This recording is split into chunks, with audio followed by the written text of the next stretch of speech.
Salut mes amis, mes amours. Ben voilà, c'est pour vous lancer une vidéo de remerciement à toutes les personnes qui m'ont soutenu dans cette épreuve, cette étape pour de grandes performances d'ultra trail de façon autodidacte. Et voilà, ça me fait vraiment plaisir de vous faire cette vidéo et pour vous dire que je l'ai tous porté dans mon cœur lors de ces 25 heures de course, de marche rapide, voilà, sur les grands massifs. Et en tout cas, je me suis arrêté au 110 au lieu de 150 comme prévu initialement. Je l'ai fait parce que j'avais donc beaucoup plus de raisons d'arrêter avant plutôt que continuer. Je pense que j'aurais pu le terminer le 150, mais comme on dit, rien n'est sûr. J'aurais pu me blesser, j'aurais pu me fatiguer encore plus. Voilà. Mais bon, je pense que je l'aurais terminé. Il se trouve que par rapport aux horaires, j'avais estimé que j'allais arriver vers 4 ou 6 heures du matin le dimanche. Et lors de cette arrivée, j'aurais eu le minimum syndical pour la réception, bien sûr les ravitaux pour manger, mais après pour se doucher, se mettre à l'aise, tout ça, ça n'aurait pas été vraiment le meilleur moment, sachant que l'endroit où je devais me doucher, je crois que ça ouvrait à 9h ou 10h le matin. Donc il y avait ça, puis après il y avait aussi le fait que le dimanche c'est la fête des pères, donc le plaisir de rentrer plus tôt aussi me permettait aussi de profiter de ma fille.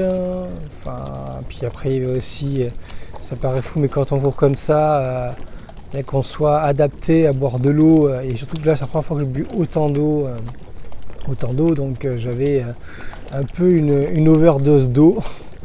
Une overdose des boissons, sachant que j'ai pris que de la menthe à l'eau tout le long, j'avais pas envie de boire autre chose, ou de l'eau pétillante. Mais bon, même le ravitaillement, quand même, c'est pas non plus la cuisine de qualité. Et au bout d'un moment, on sent quand même qu'on manque de quelque chose. On souffre d'une certaine façon au niveau physique, au niveau un petit peu mental, mais c'est vrai que là, l'envie du confort m'appelait. Donc voilà, j'ai décidé de m'arrêter avant parce que là j'avais justement tout, je rentrais, je suis arrivé vers 8h30 ou 9h le soir, et donc à partir de là, restaurant ouvert, tout était là pour que je puisse me laver. C'était beaucoup plus agréable de moi d'arrêter avant plutôt que de continuer. Voilà, c'est pour ça que je me suis arrêté. Pour quelqu'un dont c'était la finalité, c'est sûr que c'était un peu scotchant et dérangeant. J'ai même dit à quelqu'un qui courait, je vais m'arrêter juste parce que voilà, j'ai envie de profiter de la fête des pères et de manger un bon resto. Il m'a dit non, tu vas pas t'arrêter pour ça quand même. Je dis si je m'arrêtais. Mais c'est vrai qu'après il sait pas non plus mon parcours, il sait pas que j'en ai fait d'autres, que je me sentais, je pense qu'on peut tirer sur la machine, on peut arriver au bout de quelque chose, mais c'est pour arriver avec des douleurs, des souffrances et tout ça. Voilà, si c'est une finalité, on peut se permettre, mais si ça n'est pas une, c'est qu'une étape. Je préfère ménager ma monture. Voilà. En tout cas, je suis très content de l'avoir terminé. Je suis très content de tout ce soutien qu'il y a eu autour de moi. Je vraiment vous remercie énormément, des milliers, des millions de fois. Et j'espère toujours apporter le meilleur. Et de toute façon, tout ce qui sera au sujet de l'amélioration de soi, de la santé, des visions positives, je le partagerai au maximum. Pour moi, apporter de la valeur à la vie, c'est le plus important. Créer de l'espoir, c'est le plus important. Tout le reste, ce n'est que de la technique. Voilà. Ce qui est important aussi aujourd'hui, vous voyez, c'est le repos. Le repos est aussi important que ce que l'on envisage. De toute façon, pour faire des muscles, pour faire quelque chose, il faut se reposer. Je dis ça, mais pour moi, me reposer, c'est déjà ne pas m'activer. Mais Mais c'est vrai que depuis ce matin, je suis toujours je suis sur ordinateur en train de faire des choses, c'est une façon de travailler. Mais bon, physiquement, j'essaie de me tenir, de ne rien faire. Ce qui est pour moi toujours un peu difficile. Même si j'ai quand même des courbatures, j'ai quelques courbatures. Qu'est-ce que je peux vous raconter aussi? C'était aussi quand même que, vous voyez, dans cette épreuve, j'ai beaucoup appris. J'ai fait des grosses erreurs. Arrête ce film. Allez, mon toutou là. Voilà.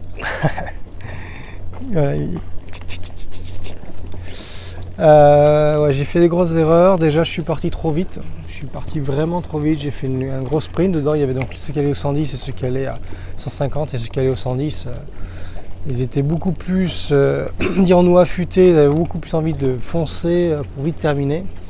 Je me suis mis parmi eux et moi, ça m'a fait monter, respirer vachement par la bouche, sachant que je respire beaucoup par le nez habituellement. Là, j'étais vachement par la bouche et il s'est produit que j'ai attrapé, au même moment où il y avait du vent, certainement beaucoup de poussière et il y avait comme le sirocco, donc il faisait chaud. Et ça s'est ressenti plusieurs kilomètres plus tard où j'avais, quand je suis monté en montagne, où je commençais à suffoquer, manquer d'oxygène. Soit mon corps n'était pas réparé, ce qui est possible. Mais en même temps, plus tard, ça s'est avéré que ça s'est transformé en bronchite en fait. Donc soit c'est vraiment un microbe qui s'est développé, soit c'est vraiment la poussière qui s'est mise dans mes alvéoles au niveau des poumons, parce que j'étais vraiment cramé, là, ça m'a brûlé là. Et donc voilà, donc j'avais une bronchite qui s'est formée au fur et à mesure, je respirais de moins en moins. C'était pas très marrant, mais j'ai adapté de toute façon mon corps en fonction des douleurs ou des contraintes que j'avais. Je ralentissais si j'avais besoin de ralentir, je marchais si j'avais besoin de marcher. On va dire le problème n'était qu'un symptôme et le symptôme c'est à moi d'en tenir compte et de faire attention, c'est ce que j'ai fait tout le long, surtout qu'à la fin quand il y avait des grosses montées, je marchais comme j'ai appris lors de mon premier trail Mercantour, comme une tortue mais de façon régulière, ce qui fait que doucement mais sûrement me permettait d'aller de mettre beaucoup de gens un peu derrière qui n'arrivaient pas à suivre. Parce que je leur expliquais, marchez doucement mais sûrement, ne vous arrêtez pas. Et c'est ce que j'ai fait. Ça m'a fait gravir les cols, les montées bien. Voilà. Et c'est ce qu'il faudra que je tienne parce que si vous ne savez pas, donc, comme là c'était une étape, j'ai fait 110 km et fin août, je fais le double en fait. Je fais 220 km. Là, ça demande beaucoup de réflexion, beaucoup de contrôle de son corps, beaucoup d'humilité. Je trouve que dans ce trail, j'en ai eu, mais au début, quand je suis parti trop vite, on ne peut pas dire que j'ai de l'humilité, mais comme c'était une étape, c'est là où on se permet de faire des expériences, on se permet de tirer, de faire des essais. J'ai bien vu que ça n'a pas réussi, je sais très bien que la prochaine fois je ne ferai pas ça. Comme j'ai appris aussi que j'avais mis dans mon sac à dos une batterie qui pouvait charger 4 charges de téléphone, pour que je puisse faire des vidéos. Alors j'avais ça, j'avais un bouquin que j'avais amené à lire, je me suis lu un bouquin quand même. Je m'étais surchargé en fait et j'avais un sac de 6 kg, c'était horrible en fait, c'était super dur et c'était tellement lourd en fait que ça appuyait sur mes épaules et ça me tirait, ça me faisait un peu là, ça me faisait un petit peu ici, ça me fait des courbatures après à ce niveau là.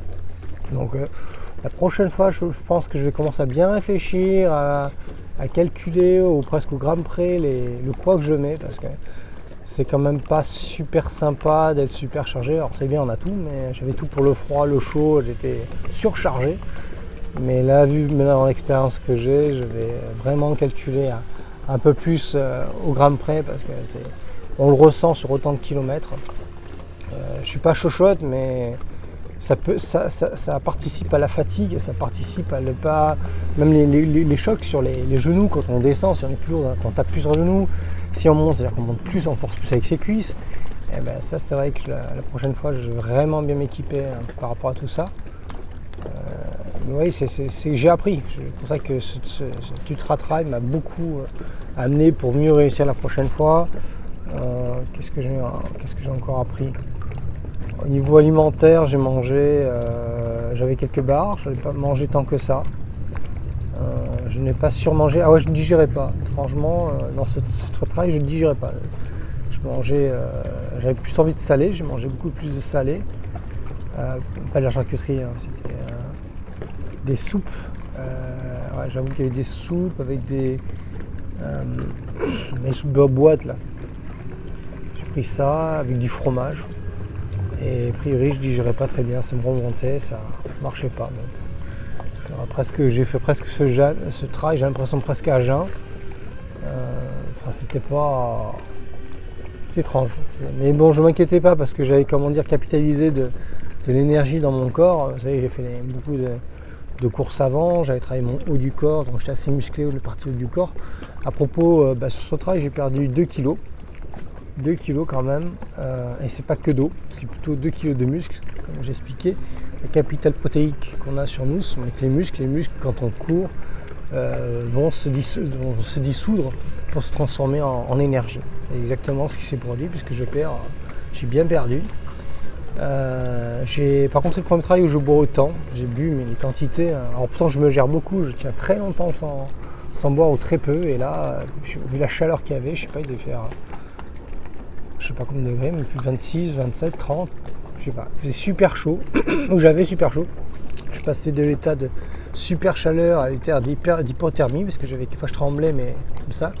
J'ai pris du thé chaud pour me réchauffer et vite partir recourir. Ça allait. J'ai fait par contre plus de sommeil que prévu. Pas sur totalité, mais en fait par section. Je dormais 25 minutes après maximum, entre 20 et 25 minutes de façon naturelle en plus, alors que je me couchais, même pas de réveil, je me réveillais, c'était hallucinant, je suis assez fier de mon corps pour ça, très surpris même. Il pouvait dormir, se réveiller, hop là, on se réveillait, s'habiller en 2 secondes, hop, on repartait. Et ça je l'ai fait 3 fois, donc 3 séquences de 25 minutes j'ai fait sur les 25 heures. Et ça me donnait mon corps en fait qui se sentait en forme.